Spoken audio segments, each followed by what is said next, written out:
Comment négocier avec soi-même? De temps en temps, ça peut être très difficile d'arriver où on veut, d'obtenir un objectif, de se motiver, de réussir quelque chose sur le plan personnel. Et tout cela commence par une bonne définition pourquoi je le veux. Et cela, c'est un dialogue interne, en fait, qu'on doit mener avec soi-même. Et cela, moi, je définis comme une négociation quelque part à l'intérieur de nous, avec soi-même. Et cela, c'est pas évident parce que on est quelque part conditionné, on est habitué à être qui nous sommes. Et si c'est avec nous-mêmes qu'on dialogue, au quotidien, on reste avec nous-mêmes, et ce n'est pas évident comment on peut changer la route et négocier mieux avec soi-même. Si c'était avec quelqu'un d'autre, oui, on sera motivé, ouais, parce qu'on veut obtenir quelque chose de quelqu'un, mais obtenir quelque chose de moi-même, comment y arriver? Je vais vous dire, parce que cela rentre en connexion avec la vidéo sur l'émotion de la joie. Et comme moi, je négocie avec moi-même pour faire ce que je fais. Je commence une chaîne YouTube avec l'éducation sur les émotions, sur les tactiques de négociation, sur la psychologie, sur comment on devient si on se met à faire ce qu'on se dit qu'on fera. Est-ce que vous connaissez Ikigai? Vous pouvez mettre dans les commentaires si quelqu'un qui regarde connaît Ikigai. Ikigai, c'est une façon japonaise de décrire son chemin de vie.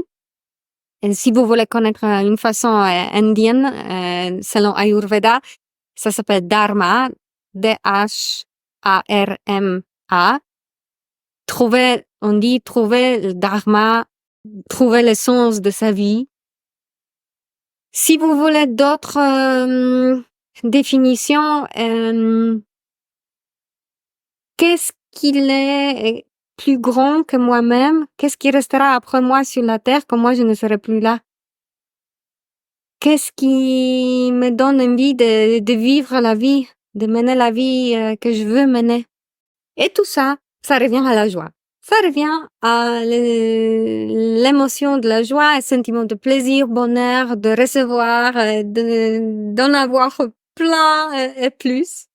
Et j'ai un grand plaisir de vous raconter cela aujourd'hui parce que je me sens en pleine excitation. J'ai reçu une super truc ce matin avec mon application pour les réseaux sociaux et c'est pour cela que je veux pouvoir partager avec un plus grand monde tout ce que je connais, ce que j'ai vécu et qui je suis devenue grâce aux événements passés qui étaient pas complètement super cool dans toute ma vie.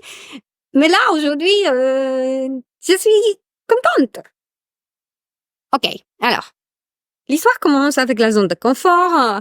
On est un peu bien où nous sommes. C'est trop confortable, en fait. On n'a pas envie de bouger. Pourquoi se challenger si on est déjà bien? On est sur le sofa, on mange des chips, on regarde Netflix. Tout va bien! Je n'ai pas besoin de rien d'autre. En fait, non.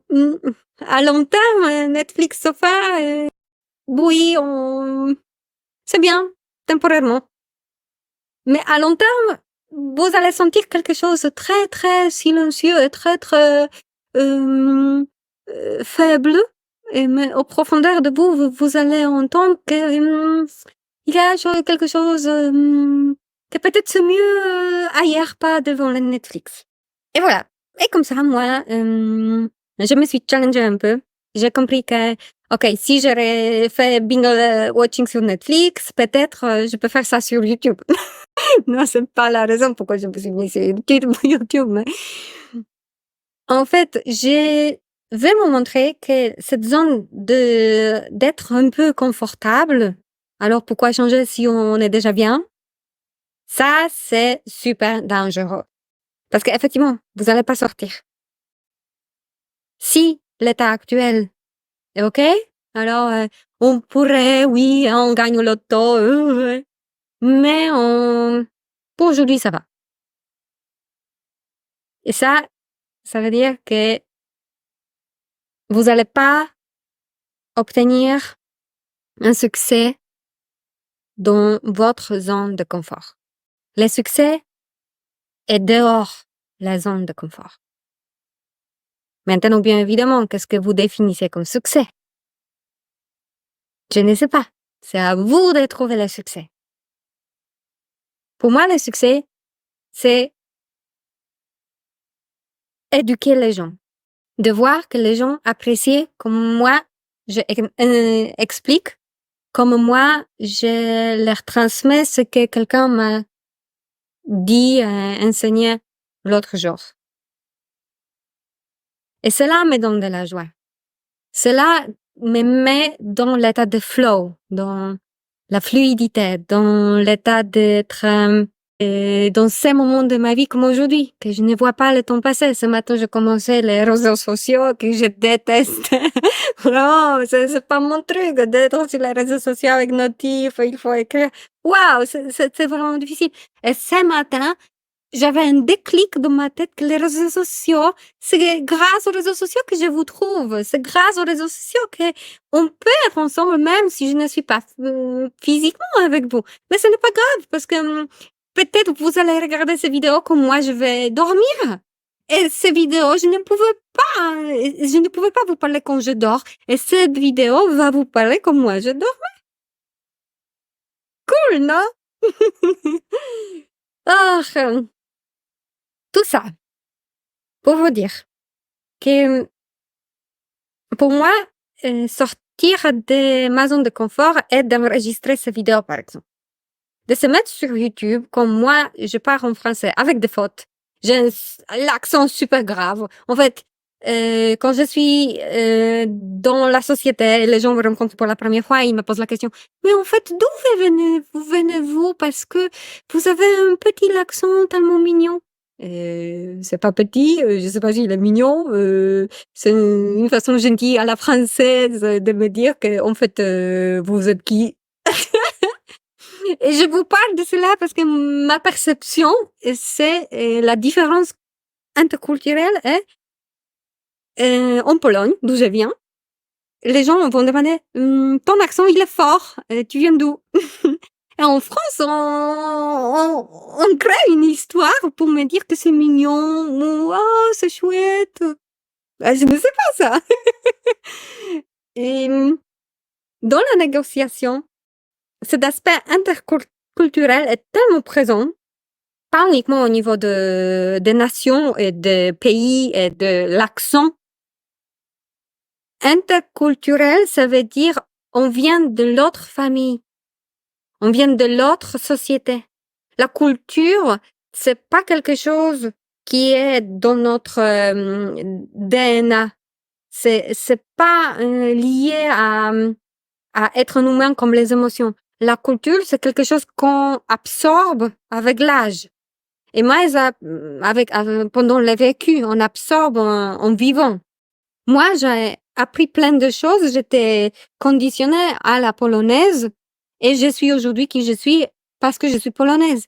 Maintenant, je vis depuis des années en France et je vois comment mes réactions, mes comportements ne sont pas adaptés ici dans la société parce que c'est pas comme ça que les gens sont habitués et conditionnés à fonctionner.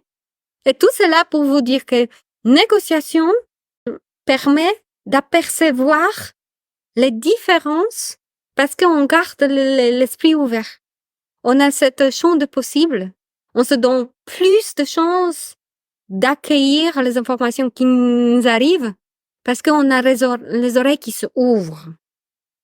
Et pour moi, la négociation, c'est quelque chose que j'enseigne parce qu'avec cette double culture actuelle, je peux me permettre de avoir ce champ de vision tellement large que c'est simple pour moi d'expliquer, d'exprimer et de vous montrer que vous êtes capable aussi. OK. Alors, moi, je suis aujourd'hui dans l'état de flow. J'utilise mes compétences linguistiques, même si l'accent il est fort. Je rencontre des gens de tout le monde, de tous les pays. Je partage de bons moments. Je crée des réseaux. J'ai des amis. Je suis maintenant présente aussi en ligne. Alors, je suis facile à d'être